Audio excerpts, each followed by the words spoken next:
Je n'ai jamais rencontré Patrice Talon si ce n'est dans les manifestations officielles. Chers compatriotes, chers militants du Parti Les Démocrates, mesdames et messieurs de la presse, je prends la parole ce jour, dimanche 19 octobre 2025, non pour répondre aux injures et aux affabulations, mais par devoir de vérité envers le peuple béninois. Le temps de la politique de l'ombre et du mensonge organisé est révolu. Mon propos va donc s'articuler en 3 phases. 1. La preuve de la mauvaise foi des responsables du parti LD. Avant-hier, vendredi 17 octobre 2025, le parti Les Démocrates, par le biais d'un huissier de justice, puis du candidat désigné, M. Renaud Agbodjo, a tenté de notifier à la Sénat un formulaire de parrainage portant mon nom. L'issue, que tout esprit éclairé prévoyait, fut sans appel. Ceci démontre que l'urgence de leur action ne visait qu'à dissimuler l'inconduite et la mauvaise foi qui accourent depuis des semaines. Rappelons la chronologie des faits. À la date du 2 septembre dernier, alors qu'il n'y avait aucun consensus et aucun débat ouvert sur la désignation du candidat au sein du parti, ma fiche de parrainage a été remplie au nom de Maître Renaud Agbodjo. Comprenez-vous la gravité de cet acte, mes chers compatriotes? Sans mon avis, sans mon consentement, on a rempli la fiche.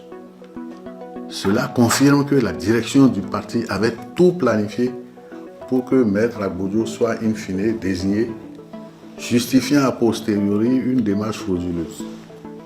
Plus grave encore, non seulement ce parrainage n'est plus valide, mais il a été purement et simplement falsifié à dessein. Je le dis publiquement. Aujourd'hui, tous les éléments sont réunis et me fonderaient légitimement à déposer plainte pour falsification de documents. Faux et usage de faux contre les prétendus bénéficiaires, c'est-à-dire M. Agbodjo et M. Lodjo, ainsi que contre le président du parti lui-même. Néanmoins, je ferai preuve de retenue et d'indulgence cette fois-ci. J'estime que le Parti Les Démocrates a déjà suffisamment de problèmes pour lui en rajouter celui de l'exposition devant l'opinion nationale et les tribunaux. Des inconvéniences notoires de quelques-uns de ces cadres. De plus, avec eux, au fond, j'ai toujours entretenu des relations courtoises et respectueuses qui se passeraient bien de cet ultime supplice. 2. Contre les dérives du leadership. Je suis un homme de principe et d'idéal politique. Têtu pour certains, je suis prêt à me battre jusqu'au bout pour défendre mes convictions. Et dans le cas d'espèce, l'idée que je me fais de la justice en politique. J'entends les chuchotements, j'entends les insinuations ridicules selon lesquelles j'aurais pactisé avec Patrice Talon. Mais laissez-moi être clair. Je n'ai jamais rencontré Patrice Talon si ce n'est dans les manifestations officielles. Attribuer ma démarche à une quelconque connivence relève de l'absurdité la plus totale. Cette attitude n'est que le déni de nos responsables qui refusent une fois encore de se regarder dans le miroir pour apercevoir leurs égarements et leurs propres fautes. Mon combat est pour la démocratie interne. Mon combat est pour notre idéal démocratique.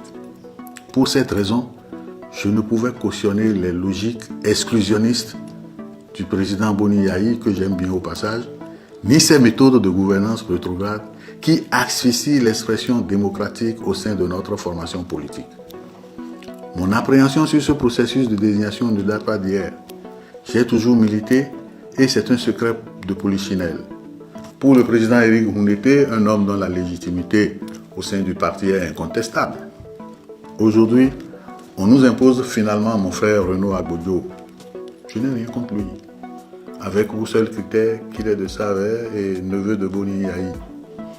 Aucun critère objectif de mérite ou de consultation réelle ne justifie ce choix si ce n'est le simulacre de commission aux ordres, je dis bien aux ordres, qui a été mis sur pied et téléguidé par le président Boni Yayi lui-même. Je ne fais que dire à haute voix ce que la majorité des députés, les démocrates, pensent dans le secret de leurs réflexions sur la gestion du parti. Permettez-moi une dernière observation, mes chers compatriotes, sur mon jeune frère, Maître Renaud Agbodjo. C'est amusé et consterné que j'ai pris acte de sa sortie hier, en date du samedi 18 octobre, durant laquelle il s'est permis d'insinuer que j'aurais disparu et qu'à ce jour, personne n'a vu Sodino Michel. Comment peut-il s'aventurer sur un terrain aussi glissant quand il sait pertinemment que, malgré mon silence, j'ai continué de vaquer à mes occupations habituelles à mon domicile?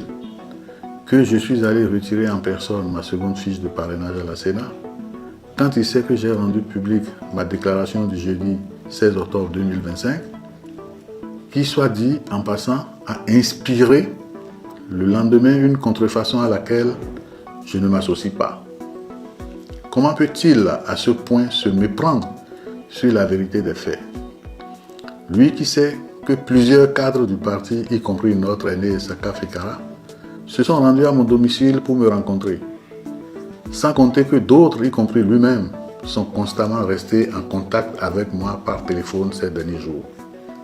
Il suffit de consulter l'historique de nos conversations sur les applications de messagerie instantanée pour en avoir le cœur net. Mes chers compatriotes, voilà l'illustration parfaite des inconséquences de mon jeune frère. Celui d'entre nous qui était pressenti pour porter les couleurs du parti. C'est pathétique. Avec le recul et l'évidence de ces manœuvres, tout ceci me conforte dans ma position. Je suis davantage convaincu et j'en rends grâce à Dieu d'avoir fait le choix juste en n'accordant pas mon parrainage à Maître Renaud Agbodjo. J'en viens maintenant au point 3, c'est-à-dire le choix délibéré du président Boni Yayi de sacrifier le parti.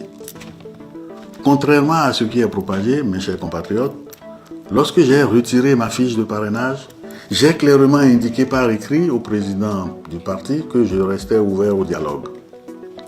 Le président Boni Yayi, avec qui je me suis entretenu par personne interposée, entre le retrait de ma nouvelle fiche de parrainage et l'expiration du délai de dépôt des dossiers, savait pertinemment que j'étais disposé à remettre cette fiche de parrainage, pourvu qu'une solution de consensus respectueuse des règles internes et du bon sens soit trouvée. Pourtant, face à l'ultimatum, il a préféré sacrifier le parti et sa participation aux élections sur l'autel de ses ambitions en maintenant l'imposition de Maître Renaud Agbodjo. C'est donc le président Boni Yayi en réalité qui est responsable à part entière de la disqualification du parti Les Démocrates à l'élection présidentielle par défaut de parrainage. C'est triste pour notre formation politique qui ne mérite pas ce genre de leader, excusez-moi. Je suis en colère, profondément en colère. Cette politique menée par le président Boni Yayi est d'un autre âge, mes chers compatriotes. Elle est celle des intrigues, du clanisme et du mépris de la base. Je pense qu'il est temps de tourner la page. Il est temps de faire la politique autrement, avec transparence, respect du mérite et une véritable orientation vers le service du peuple et de notre pays. L'avenir du Bénin mérite mieux que les calculs personnels et les méthodes désuètes. Je vous remercie.